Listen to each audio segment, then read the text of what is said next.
Bonjour à tous, vous êtes sur la chaîne Lumière Noire Production. Nous sommes avec le grand Booba pour une interview à cœur ouvert. Merci, bon visionnage et à très bientôt. N'hésitez pas à vous abonner et laisser des commentaires. Et merci pour tous. Ciao. On a tout fait, on a tout usé, on a tout saigné, frère. Vas-y, de 12 ans jusqu'à 15-16 ans. À un moment donné, on se retrouve dans cette espèce d'adolescence, là, avant qu'on ait la vingtaine. Allez, on s'assoit, on galère, on parle, on vanne, on rigole. Et puis c'est là que, voilà, certains rentrent dans le côté obscur et d'autres persévèrent dans le sport ou en tout cas font d'autres activités, tu vois. C'est l'ennui qui nous a emmenés à rapper. Booba, alias Booba Black 10, est le visage derrière Blackout Radio, un média de terrain né dans les quartiers populaires. Bonjour Booba, comment vas-tu? Bonjour, ça va? Ça va, merci. Tu vas bien? Merci beaucoup, ça nous fait extrêmement plaisir de te recevoir, d'avoir fait le déplacement et c'est un honneur pour nous. Je suis honoré, mon ami. Encore plus que vous. Merci beaucoup, Booba. T'es un grand frère. Justement, Booba, je voulais savoir où tu as grandi et quelle a été ton enfance. J'ai grandi à Grigny-la-Grande-Borne. J'y suis presque né, en vérité, parce qu'on est arrivé en 81. Mes parents sont arrivés du Sénégal et on sait comment ça se passe au niveau des familles africaines. Lorsqu'elles arrivaient dans les années 60, 70, 80, c'était souvent, ils allaient habiter chez des amis et le but c'était de se regrouper, de se retrouver et de vivre ensemble, tu vois. Donc du coup, mes parents sont arrivés à Étampes, chez mon oncle Bokar Camara et sa femme, sur les conseils de mon oncle Toutou. Donc grande dédicace à toute la famille Camara qui est d'Étampes. Moi je suis né là-bas en fait, à Étampes. Et ensuite, lorsque mes parents ont trouvé un appartement à la Grande Borne, tu vois, ils ont déménagé en 81. Et du coup, tu vois, j'aime bien le dire ça, c'est que lorsque mon oncle et ma tante, mes parents, ils ont quitté mon oncle et ma tante, mon oncle et ma tante, ils ont pleuré. Tout le monde a pleuré parce qu'ils voulaient pas qu'ils partent. Tu vois, alors qu'aujourd'hui, on est dans une autre dynamique, tu vois. Il y a des gens, ils hébergent des gens, ils sont pressés qu'ils partent. Là, ils étaient vraiment en mode... Donc du coup, 81, j'arrive à la Grande Borne et de 81 jusqu'à 2013, avec un moment dur en 2004, Grigny-la-Grande Borne, tu vois. D'accord. Et quelle expérience aujourd'hui t'en as retenu de vivre dans des quartiers populaires comme Grigny? Souvent, tu vois, j'en parle avec une très bonne amie qui s'appelle Ida, elle se reconnaîtra. Et je lui dis, tu vois, nous, les mecs de quartier, parce que on a des débats souvent sur la culture des quartiers et elle n'arrive pas à comprendre que moi je suis arrivé à Grigny en 81, donc ça veut dire moi je suis né dans des quartiers en vérité, tu vois. Et à Étampes pareil, c'était aux Guinettes, c'est un quartier aussi. Elle n'arrive pas à comprendre qu'on considère nos quartiers comme des régions, comme pour nous c'est une nation tout ça, tu vois. Et un mec de quartier qui peut vivre en Chine, tu peux croiser un mec de quartier en Chine. D'ailleurs j'étais en Chine il y a peu, et j'ai reconnu direct. Dédicace à Mohamed du 19e et mon gars, et mon ancien d'Antony.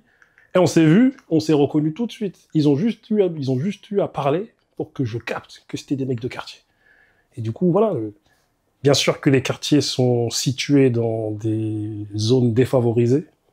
Mais comme on dit, dans le mauvais, il y a du bon aussi. Donc, le fait d'avoir cette tête haute, le fait de se sentir fort, c'est le quartier qui nous a forgé ainsi, tu vois. Donc souvent, j'ai ce débat-là avec Ida qui me dit « Ouais, mais attends, comment ça? Il y en a qui se sentent plus... Bon, moi, je suis sénégalais, donc elle me dit « Ouais, il y en a, ils se sentent plus quartier que sénégalais. » Moi, je dis « On est autant des deux. On a vécu toute notre vie dans un quartier, toute notre vie dans notre cité. » Et du coup, voilà, on a fait des allers-retours au bled, quand nos parents, en tout cas, quand on pouvait et quand on peut.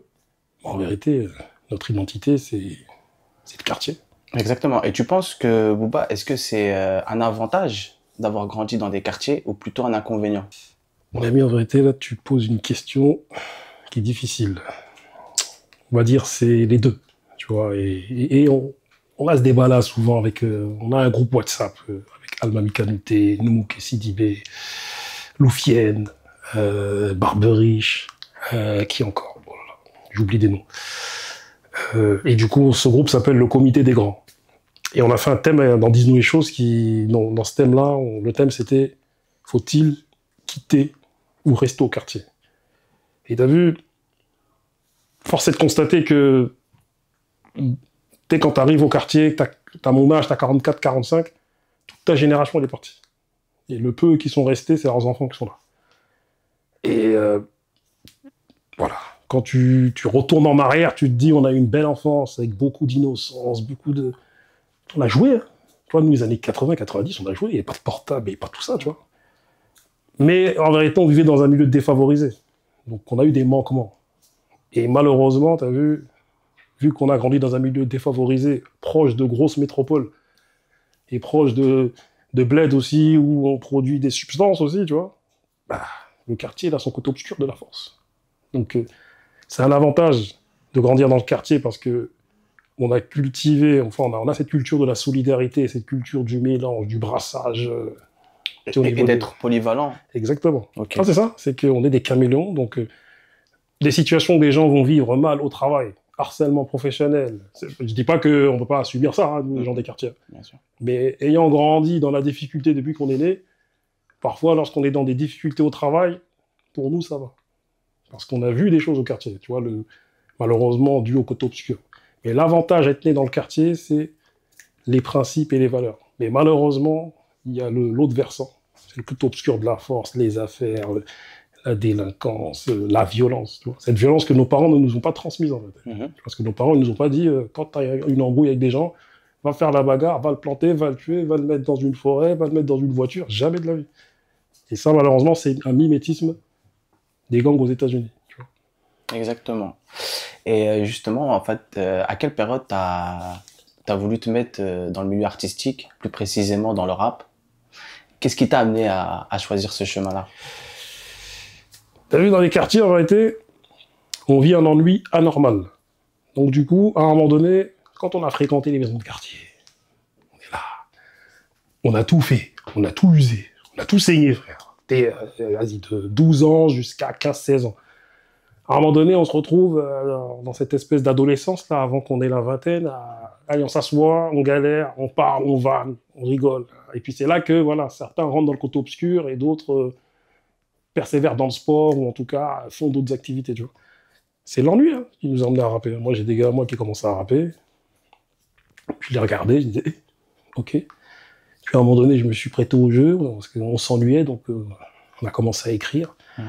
Je me souviens que le premier texte que j'ai rappé, en vérité, c'est un gars à moi qui s'appelle Serge, dédicace à lui, tu vois, de mon équipe, le CDR. On était chez lui et lui était DJ, en fait, tu vois. Et à l'époque, avoir des platines, c'était un truc de fou. Et nous, c'était magique. Il y a des platines, il y a du son, il y a des enceintes. On disait, truc de malade. Et un jour, il nous dit, les gars, j'ai un texte de rap, mais mettez les mains sur vos yeux parce que ma parole, mon texte, je l'ai caché quelque part. Donc moi, je viens, je fais style. Et en fait, il avait caché derrière son poster. Donc, il a commencé à rapper son texte. Et en fait, quand on est parti de chez lui, tu vois, je suis parti rapper son texte dans ma chambre. Et c'est là que j'ai commencé à rapper. Et puis, voilà, on a créé le groupe qui s'appelle Synchro. Après, il y a eu du 109.1. Et après, il y a eu, voilà, jusqu'en 2015. Et voilà, 97-2015. D'accord. Et quel a été le déclic de devenir reporter par la suite? Le déclic, c'est que, comme je t'ai dit, t'as vu, comme tu l'as évoqué précédemment, je rappais. Donc on a eu différents groupes avec différents grands qui nous ont accompagnés aussi, comme notre grand qui s'appelle Dylan La Peste, notre grand qui s'appelle Godfrey qui nous conseillait dans la street, il y a eu Kezo avec l'association P3, Cohésion Prod, avec tous nos gars, tu vois. Ensuite, il y a eu Parachute Connexion avec nos gars de Sainte-Geneviève-des-Bois, Jamal Killa, Original Sound. Moi, à un moment donné, je fais un deuxième projet avec mes gars de Brock Records, qui s'appelle Brock Records, enfin Brock versus Black 10 en round 2. Et genre, c'était, je rappe et eux, ils font les instrus et genre, c'est une espèce de combat de boxe musical, tu vois. Là, tu connais, je rentre, tu vois, moi je suis parti avec De Grigny en 2013. Je reviens en 2015, vous savez, comme vous savez, pourquoi on revient souvent, parce que c'est fini. C'est fini avec un tel. Tu rentres chez Watt, frère. T'arrives chez Watt. Et le conseil que je donne à plein de gens, lâchez jamais votre appart, les gars. Si vous allez aller avec un tel au féminin, lâche pas ton appart chacun. Parce que là, quand tu rentres, t'as plus rien. Et du coup, voilà, je reviens à Grigny, et en fait, voilà, ce moment-là de flottement, démotivation. J'ai plus trop envie de rapper. Donc, à un moment donné, Bloquante Radio, la branche de Bloquante Musique, l'association avec laquelle on organise un festival tous les ans qui s'appelle Mon Festival, dont Tonton et le Grand Manitou, me voyant arriver, démotivé, ou un peu fatigué, il me dit, moi, intègre Bloc Entre Radio pour y emmener tout ton background au niveau débat, tout ça, parce que j'ai un background au niveau des débats via des projets comme Gang Story. Kizo, quand j'arrive, il me dit aussi, Bouba, viens, on fait un truc qui s'appelle Parlons Vrai, on invite plein de gens du milieu associatif qu'on a rencontrés depuis un certain nombre d'années. On le fait. Un soir, j'ai comme une révélation, je me dis, il faut que je crée un parti politique. Du coup, j'accepte la proposition de Tonton d'intégrer Bloc Entre Radio, parce que je veux promouvoir un parti politique. Et en fait, au fil du temps, j'oublie que je crée un parti politique. Et il y a peut-être 1 an, je me suis souvenu que je voulais créer un parti politique, et au bout de je sais pas combien d'épisodes, de 10 000 choses, tu vois. Et t'es reparti. Et justement, tu peux nous parler un peu plus de Tonton, s'il te plaît, Bouba? Qui est Tonton? Parce que dans beaucoup d'interviews, on entend que tu le rends hommage, que tu le respectes beaucoup, et ça fait partie des personnes qui t'ont beaucoup aidé, surtout à tes débuts. Donc, qui est Tonton? T'es le premier à me demander qui est Tonton. T'es le premier, tu vois. Et à chaque fois, j'en parle, mais personne ne me demande qui c'est. Ils me disent, ils écoutent seulement, tu vois. Tonton, je peux te dire. Tu vois, on a nos gars à Ivry, aux Pyramides, qui ont créé un concept qui s'appelle la lucarne. Avec Gaël l'Ancien, Malasson et toute l'équipe. Gaël l'Ancien, un jour, il m'a dit, moi, je suis jaloux des mecs de Grigny, des boucs de Grigny. Je dis, qu'est-ce qu'il y a? Votre hiérarchie. Toi, nous, à la Grande Borne, Grigny 2, il y a une hiérarchie au niveau des âges. C'est-à-dire, il y a des mecs de ma génération, la quarantaine, il y a des mecs de 30 ans, des mecs de 20 ans, des mecs de la quinzaine, les mecs de 50 ans, les mecs de 60 ans. Et tout ça, c'est des hiérarchies, c'est comme si on pouvait visualiser un espèce d'arbre généalogique, et tout est cadré, tout est organisé, tout est, enfin voilà, de manière formelle ou informelle. Il y a une hiérarchie à respecter. Voilà, il y a une hiérarchie. Et du coup, Tonton, il fait partie de cette génération nos anciens qui sont nés en 67. En fait, quand on était petit, c'était notre animateur aussi. Après, il a son parcours dans la street. Et en fait, il a toujours été là. C'est-à-dire, il a même encadré des mecs qui sont plus âgés que moi. Il donne des conseils. Donc, à un moment donné, quand la street, c'était plus pour lui, il était déjà dans la culture, tout ça, tu vois. Et il a vraiment décidé de se mettre dedans. Et du coup, il a créé l'association Bloc Entre Musique 2005. Il m'en a parlé, il m'a dit tous les plans qu'il avait par rapport à Bloc Entre Musique, le festival, la radio, et ça, il m'en a parlé en 2005, tu vois. Et du coup, tout ce qu'il a dit, il l'a réalisé. Et du coup, au-delà du fait culturel, c'est vraiment un humain. C'est-à-dire, Tonton, même, il y a des problèmes. Moi, une fois, je vais devant chez lui, une fois, il y a une queue. Je te vois ça, il y a au moins 10-15 ans. Je vois un ancien green qui sort avec sa femme. Je dis, Tonton, pourquoi il y a une queue devant chez l'autre? Ah, il est venu avec sa femme, il fallait qu'on discute pour régler un peu les problèmes de couple. Un autre bouc, il est là, il attend. C'est un bouc de la street, il y avait un problème avec un autre bouc de la street de green. Et il voulait voir Tonton pour régler ça. Ok. Donc en fait, c'est beaucoup de médiation, en fait. Ouais, c'est de la médiation. C'est une espèce de médiateur, c'est un médiateur de quartier. En fait, dans notre monde des quartiers, il y a très peu de mecs qui ont 60 ans là et qui sont encore là, actifs, et qui ont encore cette aura. Lui fait partie de ces derniers-là, tu vois. Exactement. Donc Tonton, c'est notre grand. C'est-à-dire qu'il est connu dans le quartier, il est connu dans le quartier, tout le monde connaît. Tu vois, c'est lui le président, c'est lui le responsable du centre culturel Ciné Béchet de la ville. Mon festival, c'est lui. Bloc Entre Radio, c'est lui. Dis-nous les choses, c'est lui. Ah, Tonton, tout le monde l'aime, on l'aime. Exactement. Il le sait. Tu vois. Mais en tout cas, on lui fait une grosse dédicace et merci pour ce qu'il fait pour les quartiers. Ah, merci, Tonton. Merci. Et pourrais-tu nous parler de l'émission La Récré? Elle est sur YouTube. C'est elle est sur YouTube, présentée par Driver et 7 autres journalistes. Pourrais-tu nous en parler un peu plus, s'il te plaît, de cette émission sur YouTube? La Récré, elle est née lorsque Bloc Entre Radio, c'est né en 2014. La première émission, c'était No Music, créée par Grice et Max Payne. Et du coup, moi, lorsque j'ai intégré Bloc Entre Radio, j'ai aussi intégré No Music, qui est une émission plus musicale où on a invité pas mal d'acteurs du milieu du rap. Pas mal, enfin, il y en a beaucoup. Il y en a énormément. Du coup, à un moment donné, moi-même, quand j'ai intégré Bloc Entre Radio avec Dis-nous les choses, j'ai aussi intégré No Music. Et ce qu'on faisait à chaque fin d'émission de No Music, on faisait des afters en live Facebook. Du coup, on lançait des débats. Et je te parle de ça, on était en 2015, 2014, 2015, 2016.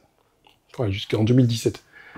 Et le dernier after qu'on a fait, c'était un after par rapport aux médias hip-hop. Donc du coup, il y avait Fils de Bouscapé, Lord Killer, Bob de Génération, Juliette Fievé de Légendes Urbaines, et d'autres encore. Et du coup, à la fin de cet after-là, voilà, on s'est dit, il y a Barberich qui a lancé une idée, et les gars, venez, venez. Et c'était souvent son adage, berger pas mouton, venez, on se fédère, sans langue de bois va.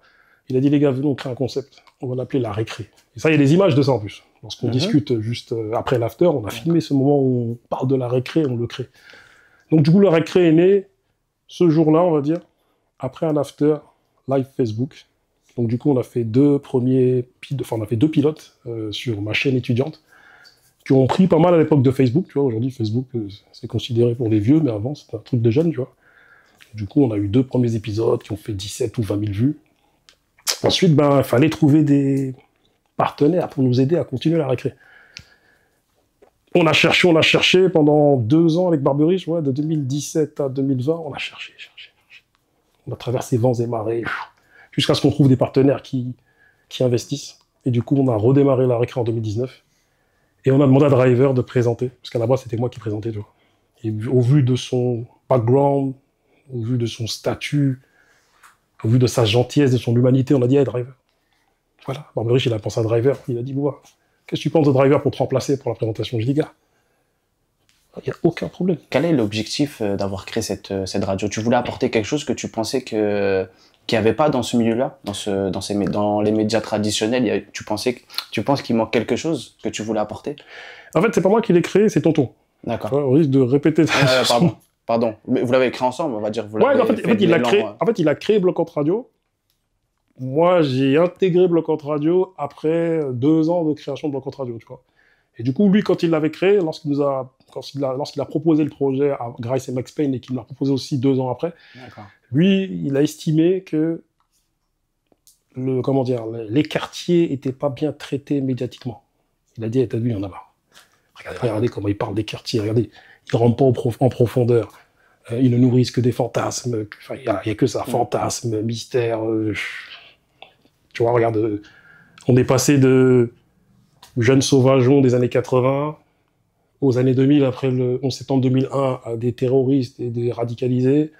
Et aujourd'hui, on est suspecté d'entrisme. C'est-à-dire comme si, voilà, vous êtes intégrés, mais en fait, des espions. Aujourd'hui, on en est là. Et Tonton, en fait, il a eu cette vision à l'époque. Et carrément, je me souviens qu'il me l'avait dit, tu verras que dans 10 ans, c'est ça qui va être propagé. Tu vois, c'est ce genre d'émission. Et du coup, force est de constater qu'il avait encore une fois raison. D'accord. C'est pour ça qu'excuse-moi, je reviens sur la question. Qu'est-ce qui a manqué dans les médias classiques que tu as voulu créer toi-même? En tout cas, ce que moi j'ai voulu créer, sur les conseils de Tonton, parce que tu as vu, moi, lorsque j'ai intégré Bloc Entre Radio et Disons les choses, j'avais tendance à être dans le mimétisme. C'est-à-dire, voilà, j'admire, moi, des journalistes tels que, après, voilà, on peut aimer ou pas, mais des Pujadas, même d'autres encore, tu vois, qui je trouve super forts dans la manière de s'exprimer, dans la manière de traiter, dans la manière de faire des transitions. Et lui, il me disait, Bouba, les gars, restez vous-même, parlez comme vous parlez. Et je me souviens que celui aussi qui est un grand architecte de Bloc Entre Radio, c'est Mathieu. Un de nos gars qui s'appelle Mathieu Blanc, que j'appellerais Mathieu Blanc. Et Mathieu, en fait, il disait, les gars, c'est pas comme ça qu'on parle à la radio. Tu vois, lui, il voulait qu'on parle de manière conventionnelle. Ouais, les gars, comment vous allez? Et Grice, il lui avait dit à l'époque, les gars, nous, on va parler comme on parle. Et tu verras que ça se trouve, c'est ce qui va être propagé plus tard. Parler de la manière dont on parle au quartier, avec notre ton.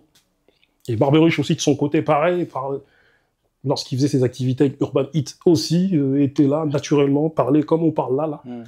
Parce qu'avant, lorsqu'on était dans des émissions, dans des radios, on se parlait pas comme on se parle maintenant. Il fallait avoir une espèce de ton... C'était très conventionnel. Exactement, ouais, c'était quadrillé. C'était quadrillé, il fallait, voilà, et il y avait des espèces de codes qu'il fallait respecter, et en fait, Tonton nous a invités à propager nos codes. Tu es souvent derrière les caméras, mais qui est Bouba quand la caméra elle s'éteint? Qui suis-je? Qui tu es? Je suis le papa de Kumba, qui est là-bas, là. Le papa de Rama aussi, ma fille, mes 2 filles que j'aime. Je suis l'aîné de ma famille, Sarah Noro, de Tambacounda au Sénégal.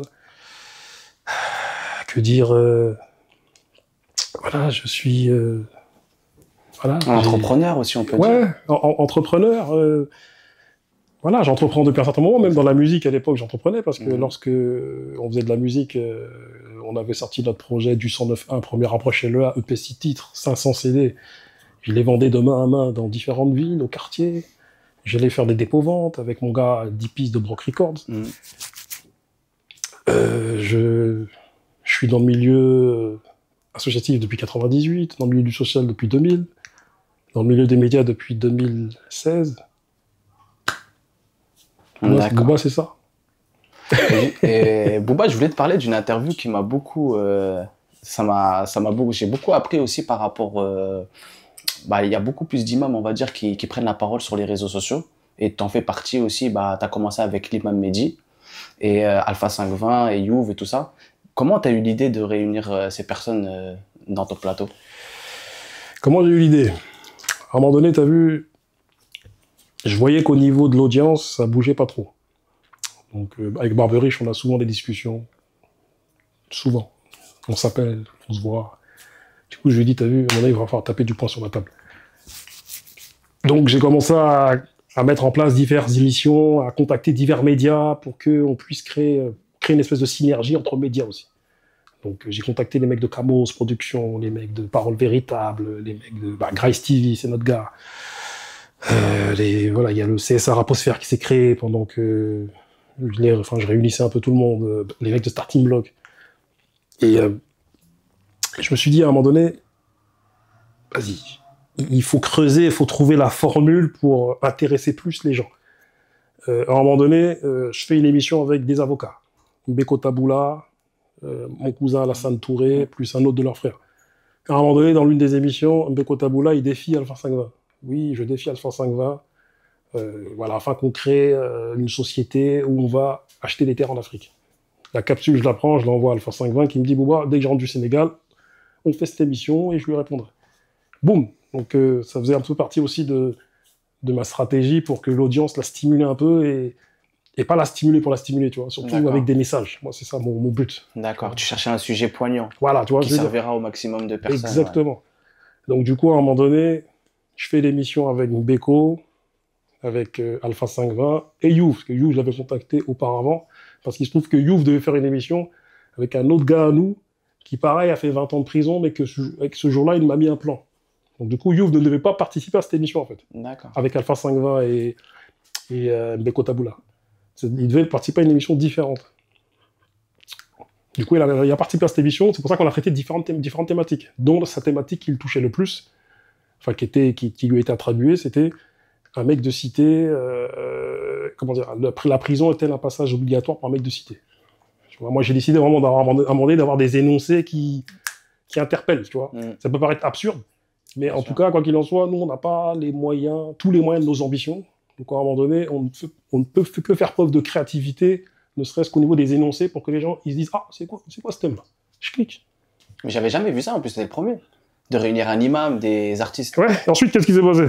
C'est qu'à un moment donné, dans cette émission, je me suis rendu compte que par rapport à la série validée, il y avait eu toute une polémique par rapport à Rof. Exactement. Et l'imam Mehdi. Et sa scène par rapport au fait qu'il charade et qu'il y a des flingues partout. L'imam Mehdi, sur les réseaux sociaux, a critiqué cette scène, comme quoi c'est pas normal par rapport à l'islam, tout.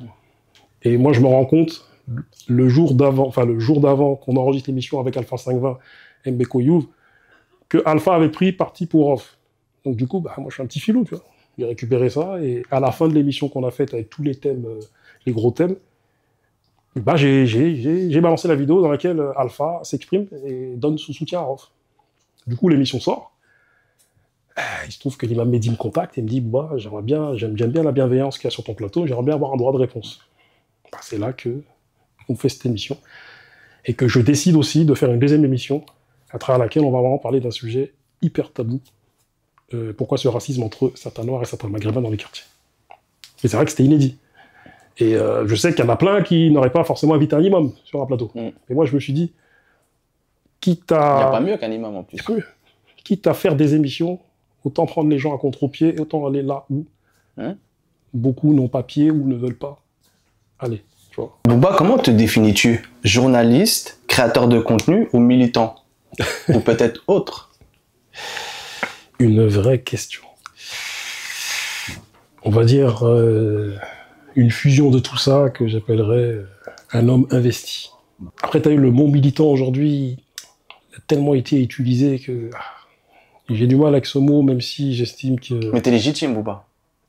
Parce qu'il y en a beaucoup qui parlent, mais ils ont rien fait pour le quartier. Toi, t'as fait et t'as filmé et on peut le voir sur tes plateformes. Donc en vrai, même tu peux, en tout cas nous de notre part, ça nous ferait plaisir que tu le dises parce que tu l'es. T'es un militant des quartiers. T'as travaillé pour ça et tu continues encore. Ouais, c'est vrai.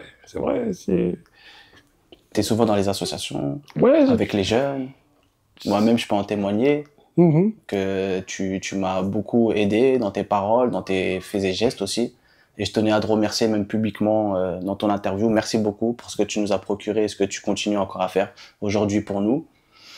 Et franchement, tu peux le dire, oui, tu es un militant, tu es un grand frère des quartiers. Je te remercie. Ça me touche beaucoup ce que tu m'écrives là. Franchement, ça me touche. Et après, pour moi, on s'apporte les uns des autres. Hein. T'as vu, je t'ai rencontré il y a peu. Tu me donnes de la force humainement, tu vois. Tu m'enrichis. Moi, j'estime que nous nous enrichissons mutuellement. T'as vu, on ne peut avancer sans les gens bien. Tu vois ce que je veux dire. Et je dirais homme investi et black justicier. Et tu fais partie de ma ligue. D'ailleurs, vous faites tous partie de ma ligue des black justiciers, des gens qui, à un moment donné, on œuvre. Avec grand plaisir. Sans rien demander en retour. Bien sûr. Et ça fait partie de la richesse. Ouais. Et comment tu choisis les quartiers que tu vas visiter, Booba? Comment j'ai choisi? À l'époque, tu vois, je scrollais Facebook, ensuite Instagram, et je voyais des événements. Et je me disais, bon, ça serait bien d'aller là. Et j'y allais, tu vois. Jusqu'à ce qu'à un moment donné, même carrément, un jour, je me souviens que je suis parti à un événement à Gennevilliers, par l'éloquence. Et quand j'arrive, je vois que les gens, ils me regardent en mode... genre content, tu vois, enfin en mode, tu vois. Et voilà, j'y vais, j'interview Fred de Sky, enfin voilà, c'est un concours d'éloquence, et le jury, c'était Dawala, Fred de Sky, Kaina Samet, plein de gens, tu vois. Donc moi, je les interviewe, et dédicace à Sarah aussi, qui était la responsable de cet événement. Et quand je rentre chez moi, je me rends compte qu'en fait, il m'avait prévenu. Il m'avait demandé de venir. Tu vois, mais moi, je le savais pas. Tu vois, parce que j'avais pas regardé Messenger, tous les messages, tu vois. Et en fait, à force d'aller dans les événements, ben, t'as vu, à un moment donné, ben, le fait qu'on soit sur ce créneau de donner de la lumière au monde associatif, à ceux qui œuvrent et qui font des actions sociales, en fait, je me suis vite rendu compte qu'on était très peu, voire j'étais pratiquement, en tout cas, le seul média, enfin, on était le seul média à aller couvrir des événements. Tu vois, et aujourd'hui, je suis content qu'il y a des médias comme Banlieusards Nouveau, qu'il y a des médias comme Lumière Noire, qu'il y a plus de médias qu'à l'époque, qui donnent la parole aux gens des quartiers, aux gens de la ruralité, aux gens dits modestes. Je suis content, moi. C'est bien. Et tu penses que tu as été précurseur aussi? Je pense. Tu nous as facilité les choses, tu as un peu pavé le chemin pour qu'on puisse y aller? Bah, je pense que j'ai été, et on a été précurseur avec d'autres, tu vois. Je parlais de Grice et Max Payne, qui ont été précurseurs au niveau des émissions rap, hip-hop, tu sais, la manière d'emmener les sujets. Barberiche, pareil, parce qu'on a toujours cultivé le sans langue de bois. Avec Starting Block, pareil, eux qui sont venus nous voir et qui voulaient faire une émission, se sont inspirés de nos musiques. Donc en fait, on a ramené ce truc de mec de quartier, de la trentaine, de la quarantaine, en mode média, en mode on parle avec notre langage de quartier, mélangé à du langage soutenu, mélangé à du langage courant et conventionnel. Ouais, on est cette espèce de mouvement sans langue de bois dont toi-même tu fais partie, sans que tu le saches.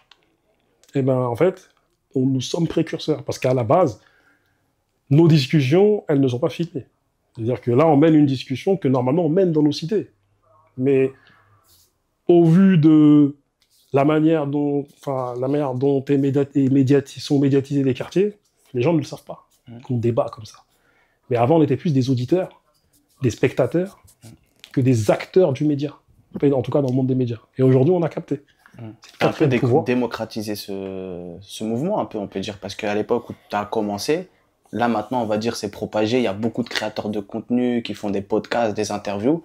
Toi, à l'époque où tu le faisais, où tu as commencé, il n'y avait personne. Enfin, il n'y avait pas beaucoup. Tu t'inspirais de qui, justement, Booba, pour un peu faire ton cheminement sur ton parcours? Bah, comme je t'ai dit, hein, il y a les gars proches de moi, les Grice, les Max Payne. Il y a Tonton qui a eu la vision, donc vraiment la vision, c'est lui. Tonton Marcel nous a bien inspiré. Ah d'accord, moi je parlais aussi des gens vraiment implantés, Oui. dans lesquels par exemple moi aujourd'hui je peux te regarder et te dire voilà, ça j'aimerais bien m'inspirer. Mais vu qu'il n'y en avait pas beaucoup à ton époque, c'était lesquels qui étaient à ton époque avec toi justement quand tu as commencé? Ceux qui étaient avec moi, comme je t'ai dit, Barbery, je l'ai su après parce que Barbery, on s'est rencontrés dans d'autres cadres, dans un cadre plus militant, associatif. Okay. Moi, là, quand je l'ai rencontré, il était dans les médias, mais je ne le savais pas. Parce que moi-même, je n'étais pas dans les médias, on était dans les actions associatives et politiques. Tu vois. Donc, quand je l'ai su, c'est quand je suis arrivé à Grigny que j'ai intégré Bloc Contre Radio. Et c'est là que mes gars de Néo Musique me disent « Hey, il y a un mec là-bas, il est trop fort ». Mais ils ne savaient pas que moi, je le connaissais. Du coup, on a fait une émission Disons les choses, on les a réunis, une émission qu'on n'a jamais sortie parce qu'il y avait un problème de son, tu vois. Et du coup, en vrai de vrai, les précurseurs dans nos profils, en fait, mais à une autre époque, c'est Bouscapé, Tonton Marcel. D'accord. C'est eux, en fait. Et Rapélite, ils étaient là, Rapélite? Rapélite sont arrivés après aussi. Basket donc Rapélite, Basket Blanche, ouais, après, voilà. Après, il y a tout ce qui a suivi. Et en fait, dans tous ces médias qui se sont créés par la suite, Rap Punchline, tout, nous, on n'était pas dedans, en fait. Nous, on était spectateurs. D'accord. Mais c'est vrai que, consciemment ou inconsciemment, on s'est inspiré de toute cette lignée de gars dont moi, j'ai saigné les interviews de Rapélite, Rap Punchline, de Basket Blanche, je regardais aussi. Je pense qu'on a regardé beaucoup, bien sûr. Tonton Marcel, à chaque fois qu'il faisait... nous, on regardait. Et comment t'expliques la disparition de ces médias qui, franchement, ça faisait partie des pionniers? Donc, comment ça se fait qu'aujourd'hui, on n'entend plus forcément parler de ce genre de médias?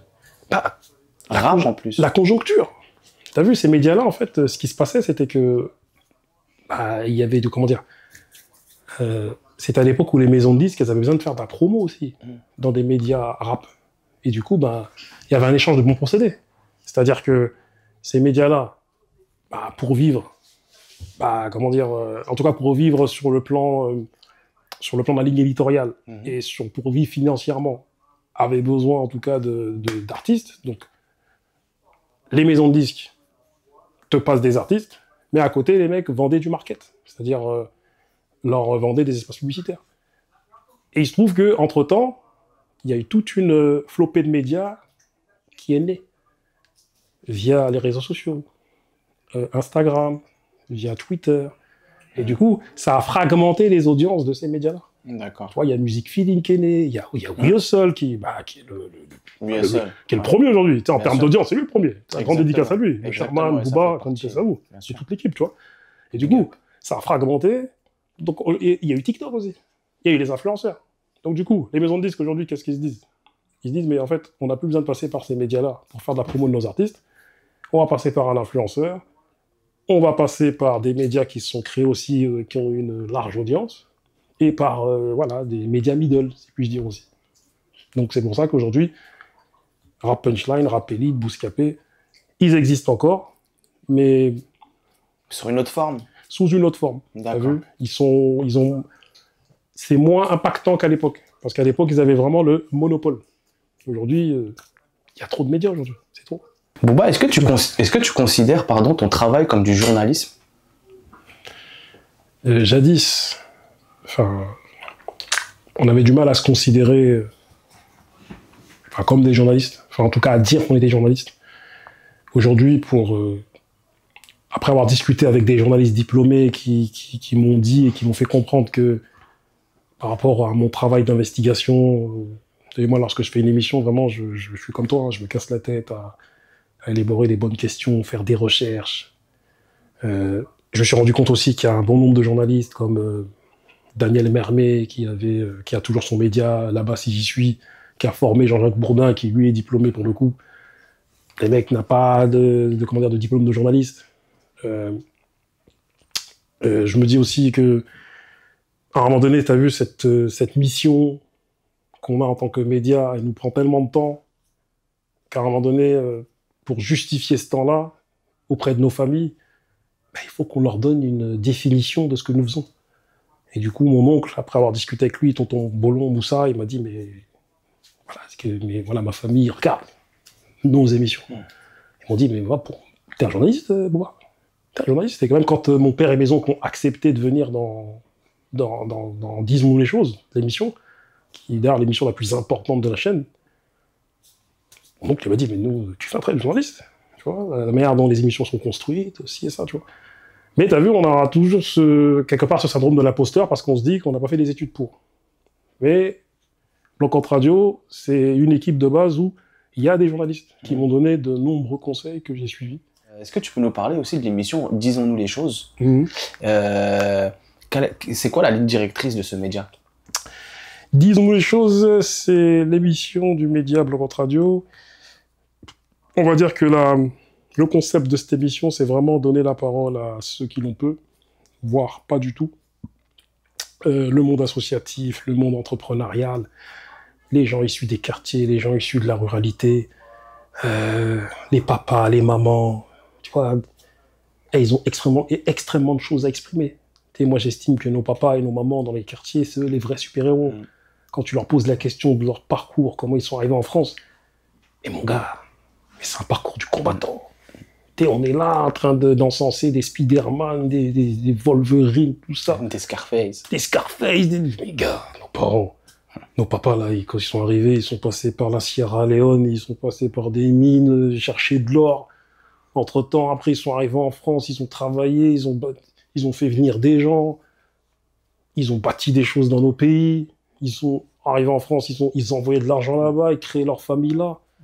Ils se sont fait tout petits, en mode, vas-y, il y avait un racisme qui était en très bonne santé en plus à l'époque. Disons les choses, c'est pour tout ça, tu vois. Mais la parole à tout ça, à tous ces gens-là en tout cas. Et Bouba, qu'est-ce qui fait selon toi un bon reportage? Un bon reportage, déjà, c'est de bonnes images, afin que le spectateur puisse vraiment, observer l'étendue de l'action, en tout cas de l'événement. Et une bonne interview, tu vois, avoir les bonnes questions. Et souvent, il n'y a même pas besoin de poser des questions super techniques, ou, tu vois, c'est vraiment les impressions et les ressentis. Et de par les impressions, les ressentis, et même, il en découle des expertises carrément, tu vois. D'accord. C'est-à-dire que les gens du milieu associatif, les gens du milieu entrepreneurial, ils ont des choses à exprimer. Donc ils vont exprimer des ressentis, mais à un moment donné, ils sont experts dans leur domaine. Donc ils vont exprimer des choses qui sont en réalité des expertises.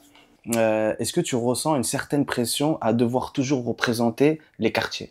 Oui et non. Par exemple, lorsque je me retrouve sur le plateau de BFM TV, j'y vais, même si ça se voit pas, j'ai une sorte de pression parce que je me dis qu'il faut pas que je dise n'importe quoi. Première fois que j'y vais, je me retrouve face à différents syndicats de la police. Voilà, j'étais avec un élu de la France Insoumise qui, lui, quand on s'est vu en loge, j'ai capté qu'il est avec moi. Je dis OK, lui il est avec moi. Quand je suis arrivé sur le plateau, j'ai dit ouh là là, c'est la guerre. Donc du coup, comme d'hab, je suis préparé, plein d'arguments. Je me suis dit bon, ils vont me donner très peu de temps de parole. Le peu de temps de parole que j'ai, il faut être impactant. Donc du coup, lorsque les mecs ont commencé à parler, ci et ça, voilà, de pas mal de choses concernant les quartiers, et on a parlé un peu de la formation, enfin voilà, j'ai parlé de la formation de la police, et que voilà, tu rentres, en tout cas dans des concours de police, t'es admis avec une note de 5 sur 20. Les mecs, ils étaient surpris que je leur exprime ces données-là, tu vois. Et du coup, je me suis dit, ouais, c'est bon, j'ai fait mon taf, tu vois. À un moment donné, on parle beaucoup des quartiers, des gens des quartiers. À un moment donné, il faut aussi une bonne police. Et malheureusement, dans ces environnements-là, c'est pas la meilleure des polices qui opère. Et ça, faut vraiment que... Et je tenais vraiment à le dire, et même si c'est une goutte d'eau c'est un big océan de mensonges, ben vas-y, c'est parti. Il faut en parler, c'est important. Faut en parler, toi. Donc dans ces moments-là, je me dis, ouais, c'est chaud parce qu'il faut vraiment pas s'afficher et pas afficher tous les nôtres qui nous représentent. Tu vois.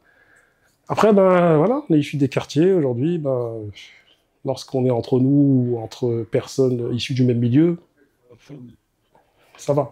On gère la pression, tu vois. On t'a déjà dit, t'as changé, Bouba? T'es plus comme avant? Ouais, il y a un de mes gars qui m'a dit ça il y a quelques temps, qui m'a dit, mais t'as changé. Mais généralement, les gars qui nous disent ça, c'est qu'ils évoluent pas assez? C'est eux qui n'ont pas assez changé. Pas assez évolué. C'est eux qui ont pas assez évolué, en fait, tu vois. On reste les mêmes, mais forcément, on évolue. On grandit. Mais il y a des gars, nous, avec qui on a grandi, en tout cas pour ceux qui sont en mode vas-y, t'as vu, je reste kéblo, je reste bloqué dans nos habitudes d'avant. Mon gars, à un moment donné, quand tu lui dis ces 4 vérités, et que tu lui exprimes que là, la discussion qu'on a, on l'a eu en 2008, on l'a eu en 98, et tu l'as toujours pas fait. Ouais, on va faire ci, je vais faire ça. Il y a un problème, mon gars. Yeah. Mais voilà, on a certains de nos gars qui, malheureusement, sont dans l'immobilisme. Et j'espère pour eux qu'ils en sortiront, tu vois. Parce qu'on est quand même en 2025. En espérant, en tout cas, on leur souhaite plein de bonnes choses. Exactement. Très bonne continuation. Et si on peut apporter nos petites pierres à l'édifice, avec toute la modestie qu'on a, on le fera avec plaisir. Bouba aussi, tu participes beaucoup à des associations avec les jeunes, aussi même distribuer les plateaux repas et tout ça. Et j'aimerais savoir, en fait, si tu peux nous en parler un peu plus de cette activité que tu as développée à côté de tout celles que tu as déjà. Donc, est-ce que tu peux nous en parler de ce côté caricatif que tu fais? En fait, moi, j'ai beaucoup accompagné, en tout cas, sur le plan médiatique, si puis-je dire, des associations qui faisaient des maraudes. Dont une association qui s'appelait Jeune Aumône, qui n'existe plus, sur Grigny, avec son ex-présidente qui s'appelle Dounia. À côté, moi, dans mon travail, parce que moi, je travaille dans l'association sociale avec les jeunes de 16 à 29 ans à Massy. Et du coup, on développe pas mal d'actions telles que des maraudes. Il y a un moment donné, il y a eu un peu, enfin, il y a eu beaucoup même tu vois, les maraudes étaient très, très propagées. Tu vois, plein d'associations qui se sont créées à l'époque pour nourrir les jeunes et sans-abri. Bon, après, on peut avoir son avis sur cette époque-là, tu vois. C'est-à-dire, il y en a qui l'ont fait pour se montrer, d'autres qui l'ont fait pour aider, d'autres pour se montrer et aider. Voilà, on n'est pas dans le cœur des gens, tu vois. On n'a pas cette capacité. Mais quoi qu'il en soit, voilà. Moi, ma vie professionnelle, c'est accompagner des jeunes vers l'emploi. Et à côté, il y a le milieu associatif dans lequel j'ai mon association Transmission 91, avec laquelle on est spécialisé dans les débats mouvants sur différentes thématiques. Initiation aux émissions podcast, avec tout notre background de médias. Et vraiment, l'association Transmission 91, le concept, c'est la prévention de la délinquance à travers les 2 actions dont je viens de te citer. Et qui, voilà, on donne des ateliers débats, d'écriture aussi. Des ateliers d'écriture aussi, dans différentes structures sociales, que ce soit des centres sociaux, des maisons de quartier. Et les jeunes, ils sont réceptifs, ils suivent cet élan? Il se trouve que là, récemment, avec mon gars San Chekou, mon gars sûr, tu vois, on était dans un lycée, Jacques Brel, sur Choisy, et pendant au moins 2 mois, on a donné différents ateliers. Et les jeunes sont réceptifs, parce qu'à un moment donné, c'est des jeunes issus de quartiers populaires. Ils sentent qu'on a leur code, ils sentent que lorsqu'on leur parle, c'est pour leur bien. Et lorsque tu arrives en tant qu'intervenant, ils sentent que t'es pas leur prof. Tu vois, donc on n'a pas la même approche. D'accord. Plus comme grand frère. Ouais, grand frère positif en tout cas, tu vois. Et donc du coup, ils ont tendance à un peu plus écouter. Et quand ils ont tendance lorsqu'ils se mettent à déborder, quand on les reprend, nous, on s'efforce de les reprendre avec tact, tu vois, en utilisant les bons mots. Voilà, les bons mots. Parce que vous étiez ces jeunes. On était, voilà. C'est peut-être la différence. Bouba, je vais te laisser avec le mot de la fin, si tu as quelque chose à rajouter. Ce que je rajouterais, c'est une discussion que toi et moi, on a eu en off il y a peu, lorsqu'on discutait de cette émission, et que tu me disais, tu sais, Bouba, voilà, par rapport au fait que tu prenais des pincettes à approcher telle ou telle personne, parce que t'estimais que, voilà, non, on a un petit média, ci et ça, et moi je te disais que, les gars, il n'y a pas de petits ou gros médias, même si, bien sûr que, dans les chiffres, on peut dire ça, mais en vérité, ceux qui, à un moment donné, ne donnent pas l'heure. Si on se parle clairement, tu vois, dis-nous les choses. Parlons-nous clairement, ceux qui donnent pas l'heure, en fait, c'est un manque d'intelligence de leur part, de pas accepter de venir dans des médias dits petits, comme on dit, tu vois. Parce qu'en réalité, c'est une manière de miser sur ce média qui nous ressemble, et c'est une manière de miser sur nous-mêmes, en vérité, tu vois. Et en vérité, comme je te disais lors de notre entretien off, mon gars, le but, c'est qu'on crée un mouvement tous ensemble et qu'on devienne des poids lourds pour mieux servir les nôtres. Exactement. L'union fait la force. L'union fait la force. Et à un moment donné... on laisse personne sur le côté. Tout le monde doit réussir. C'est ça. Et quand on aura cette force de frappe en tant que média indépendant, mais média indépendant sincère, ça va le faire. Et les nôtres seront mieux mis en lumière. Et dernière chose, ben voilà, on a cette campagne de levée de fonds qu'on mène depuis quelques mois déjà. Et le but est de soulever 15 000 € afin que Bloc Entre Radio, dont l'adage est rendre visible l'invisible, continue à dire les choses. Il y a Skyrock qu'on met sur le rap. Et depuis quelques temps, il y a Bloc Entre Radio, disons les choses, premier sur des quartiers populaires. Et vraiment, le but, c'est qu'à un moment donné, on crée notre propre studio, on crée des événements, disons-nous les choses, dans lesquels les gens pourront venir assister à une émission en public, à côté manger du tchèp, du couscous, ou ce que vous voulez, avoir du merch aussi à disposition, avoir un budget com, parce qu'aujourd'hui, ben, lorsqu'on sort des émissions, ben, Instagram, YouTube, c'est un peu compliqué pour... pour promouvoir ses propres publications. Donc du coup, il faut payer. Donc avoir un budget com et avoir un budget com aussi pour pouvoir aussi avoir du personnel en tant que community manager, en tant que digital marketing et tout ce qui va avec. Aujourd'hui, je travaille avec 4 personnes, tu vois. Je les appelle le carré d'or et d'argent. Disons-nous les choses. Monsieur Mohamed Si de MSW Agency, Monsieur Fodje Marega de Together View et de Ménage and Harmony, Monsieur Pirot, qui s'occupe du merchandising. Et vraiment, le but, c'est vraiment que, voilà, à travers cette campagne de levée de fonds, c'est qu'on continue à dire les choses et, voilà, disons les choses, c'est le média du peuple. Exactement, il faut donner de la force. Voilà. Pour que des médias comme nous existent, il faut, entre guillemets, aussi donner de la force, comme les artistes, comme des acteurs. Exactement. Mais en tout cas, bah, merci beaucoup. Franchement, ça nous a fait extrêmement plaisir. Et c'est que le début. Parce que pour nous, t'es comme un grand frère. Et on va continuer, que ce soit professionnel ou pas professionnel, même aller boire un verre et discuter de tout et de rien. En tout cas, franchement, merci beaucoup, Bouba, d'être venu, de nous donner de la force. Merci beaucoup. Merci à vous. Merci infiniment. Cette vidéo était sponsorisée par la marque de vêtements Bad Boog, lien de leur site en description de la vidéo. Merci à eux pour leur confiance.